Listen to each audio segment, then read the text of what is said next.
با نام خداوند بخشنده و مهربان. سلام شاگردای عزیز، امیدوار هستم که همگی شما خوب صحتمند باشین، روزتان به خوبی و خوشی آغاز کرده باشین، درس‌هایتان خوانده باشین، همچنین کارهای خانگیتان هم انجام داده باشین. جلسه 11 مضمون ریاضی صنف سوم است. درسی که امروز ما شما می‌خوانیم در ارتباط به درس روز گذشته ما شما که امتحان عملی می‌بخشین اجرای عملی تفریق و قرض گرفتن ضرورت داشته باشه بود. امروز هم سوالات کار میکنیم که البته سوالات صفحه 30 است. سوالات صفحه 29 را کارخانگی داده بودم براتون و سوالات صفحه 30 کتابتان که سوالات عبارتی است. عبارت شما در سر تخته براتون نوشته نکردیم، عبارت از روی کتاب براتون میخوانم و سوالش در تخته حل میکنم، شما چی کنید متوجه باشین. خب میایم اینجا سوالی که نوشته شده من براتون میخوانم.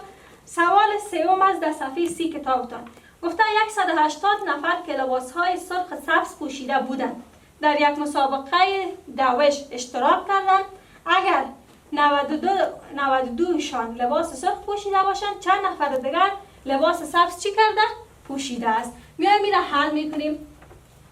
سوالات صفحه 30 اینجا نوشته کردیم، عبارتش شما در کتابچه‌تان نوشته میکنین و بعد از عبارتش حلش چی میکنین نوشته میکنین. اینجا ما نوشته میکنیم سوال سوم.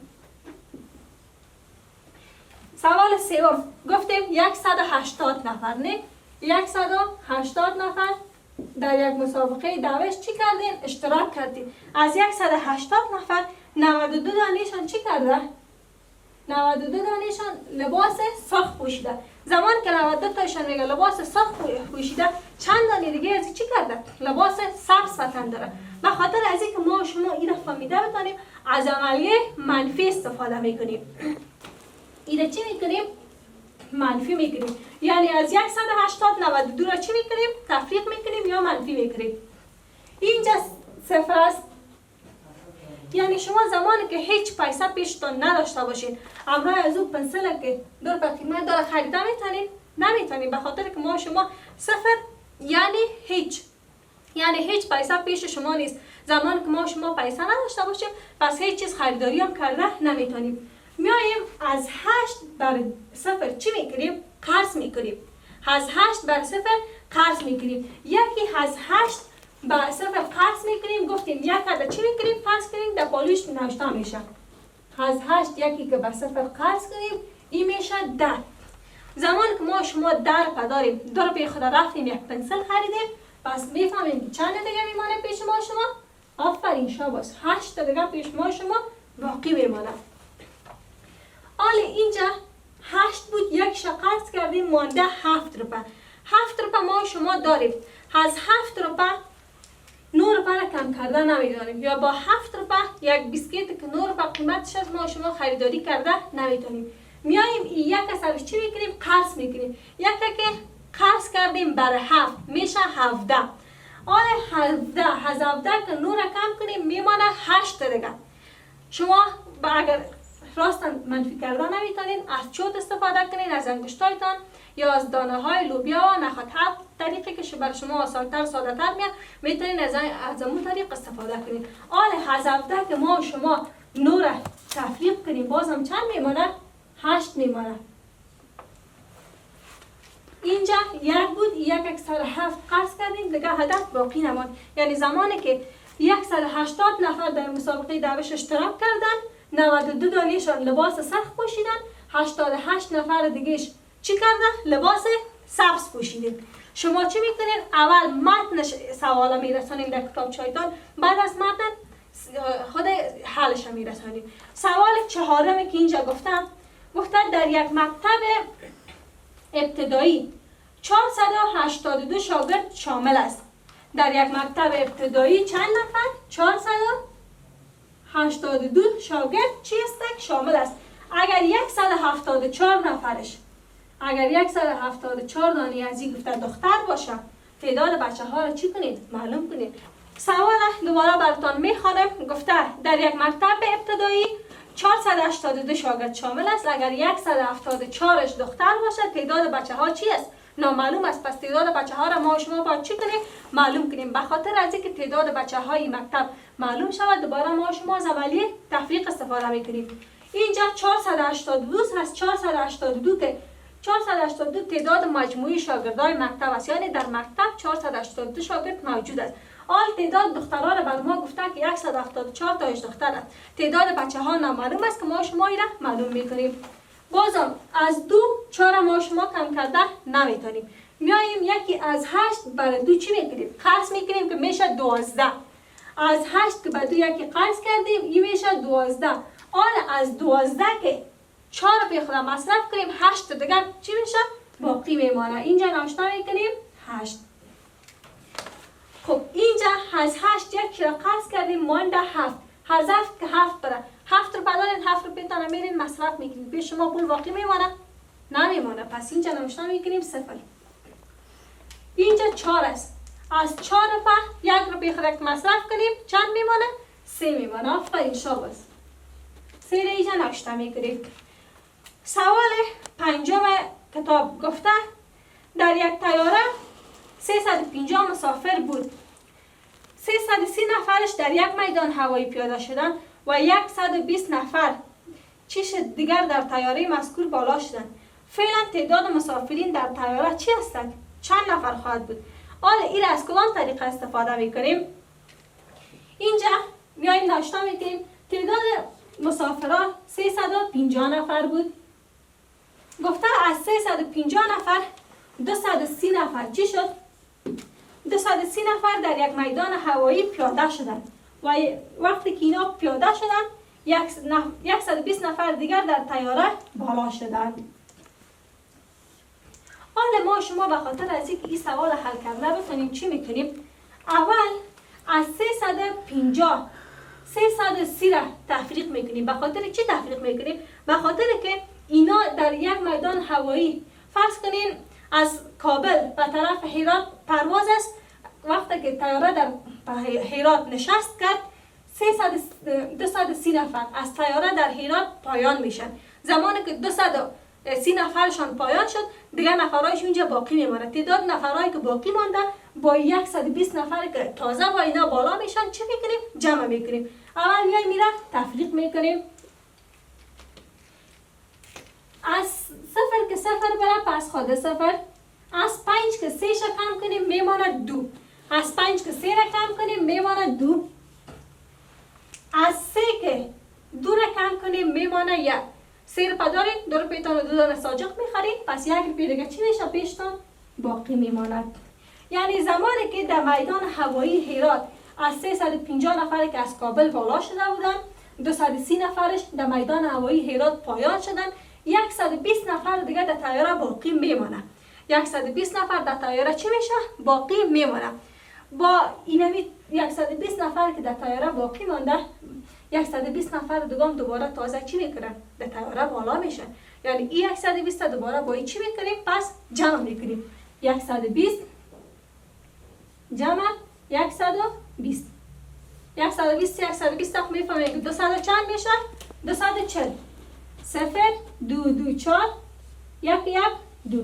یعنی فعلا تعداد مجموعی مسافرین طیاره که دوباره از هرات به طرف کابل حرکت میکنه چند نفر است؟ 240 نفر.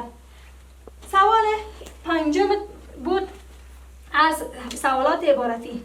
در سوال 6 گفته در یک کارتن 2 قطعه 100 دانه این قلم موجود است. اگر 68 دانه قلم به شاگردان توزیع شده باشد چند قلم دیگر باقی میمونه؟ اینجا متوجه باشین. گفته در یک کارتن 2 قطعه 100 دانه ای. 2 قطعه 100 دانه ای که شود چند میشه؟ 200 میشه. یعنی در یک کارتن 200 دانه قلم موجود است. چند صد دانه؟ 200 دانه. به خاطر چی 200 دانه؟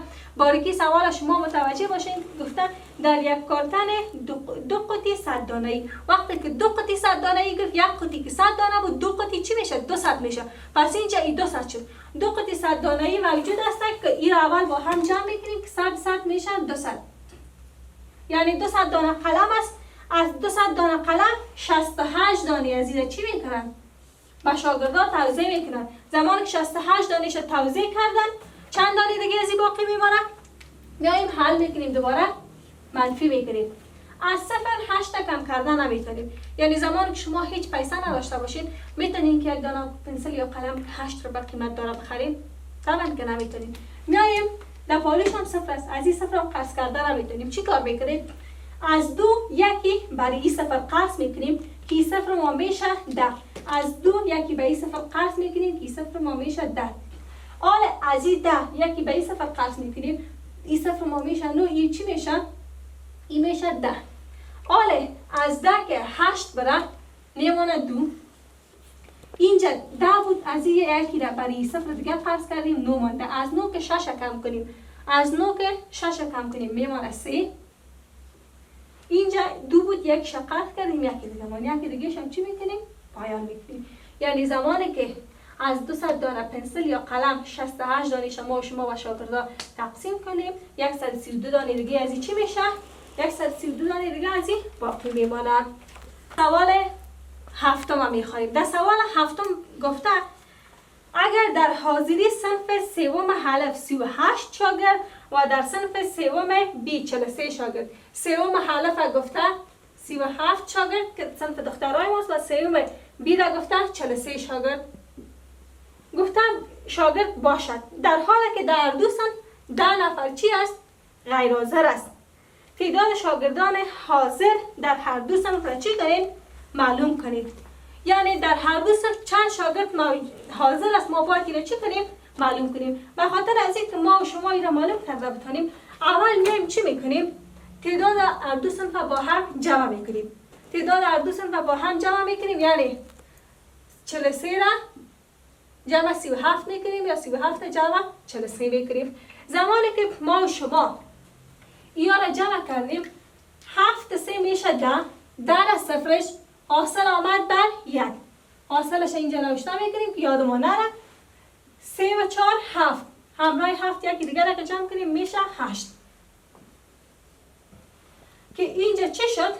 80 شد.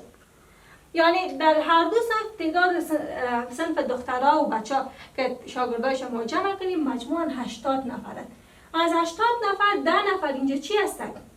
غیر حاضر هستند. پس ما میاییم گفته تعداد غیر حاضرهای هر دو صنف معلوم کنیم. به خاطر از اینکه ما تعداد غیر حاضرهای هر دو صنف معلوم کرده بتونیم، از 80 10 را چی میکنیم؟ منفی میکنیم. وقتی که ما شما از 80 10 را منفی کنیم، از 0 که 0 بره 0، از 8 که 1 بره میمانه 7. میبخشین تعداد حاضرهای هر دو صنف 10 بود. تعداد چی بود؟ تعداد غیر حاضرها بود. وقتی که 10 نفر غیر حاضر باشه، پس تعداد شاگردای حاضر در هر دو صنف ما چند نفر است؟ 70 نفر است. که 70 نفر در هر دو صنف ما حاضر است. که شاید 35 دانش از صنف دخترها باشه، 35 تاش از صنف بچه‌ها، یا کم زیاد. اوش دیگه فرق نمیکنه. سوال هشتم چی گفته؟ گفته در دو فرم مرغداری 600 قطعه مرغ موجود است. در دو فرم گفته چی است؟ سوال هشتم است. در دو فرم 600 دانه مرغ موجود است.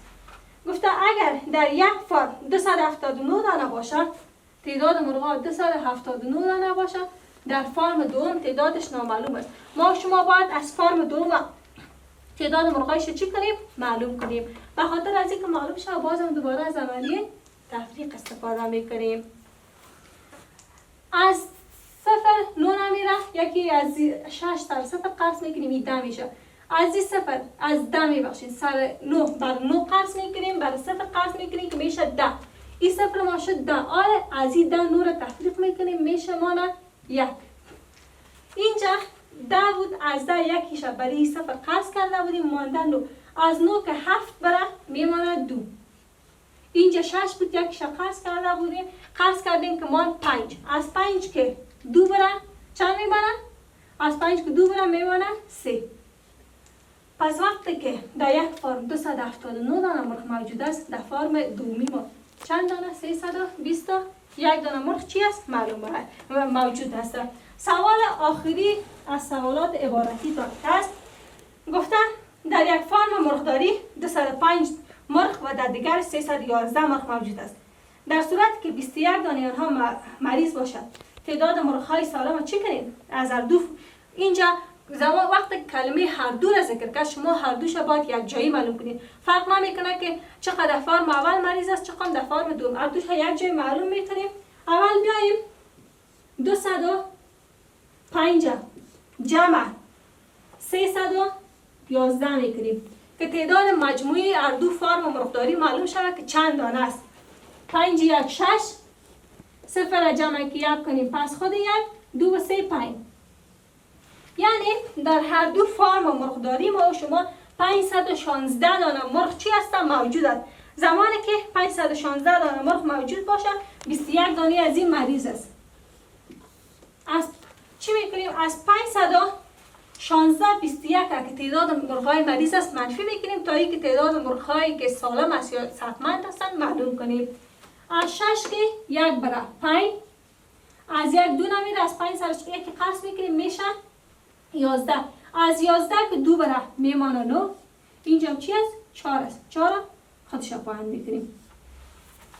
495 دانه مرغ دیگه چی است؟ صحتمند است یا سالم است در دو فرم مرغداری. خب شاگردای عزیز دوست داشتنی درس که امروز ما و شما خواندیم سوالات عبارتی بود. شما اول عبارات از روی کتاب یا متن سوال از روی کتاب نوشته میکنید.